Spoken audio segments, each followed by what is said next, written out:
10 pass ઉપર ભરતી। હા વિદ્યાર્થી મિત્રો, આવી ગઈ છે કેન્દ્ર સરકારમાં 10 પાસ ઉપર ભરતી। સૌથી મહત્વની વસ્તુ એ છે કે આ ભરતીની પરીક્ષા તમે ગુજરાતીમાં પણ આપી શકશો।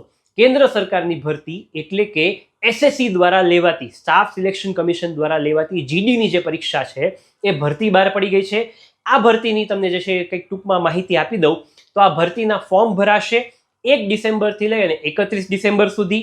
સાથે સાથે આ ભરતી માટે વય મર્યાદા છે 18 થી 23 વર્ષ અને આ ભરતી જે છે એ 2 તબક્કામાં પરીક્ષા લે છે, જેમાં સૌથી પહેલો તબક્કો હોય છે સીબીટી કોમ્પ્યુટર બેઝડ પરીક્ષા કે જેની અંદર તમારે એમસીક્યુ હોય છે અને જો પહેલા તબક્કામાં તમે પાસ થઈ જશો તો બીજો તબક્કો હોય છે રનિંગ ટેસ્ટ, ફિઝિકલ ટેસ્ટ, બરાબર છે। જેમ વિદ્યાર્થી મિત્રો આપણે પીએસઆઈ અને કોન્સ્ટેબલની અંદર પરીક્ષા આપીએ છીએ એવી જ રીતે એસએસસી દ્વારા આ જીડીની પરીક્ષામાં પણ આ 2 તબક્કામાં જે છે પરીક્ષા લેવાતી હોય છે। તો વિદ્યાર્થી મિત્રો, જો આપને એસએસસી જીડીની તૈયારી ફ્રીમાં કરવી હોય તો અત્યારે જ નીચે કમેન્ટમાં યસ લખો।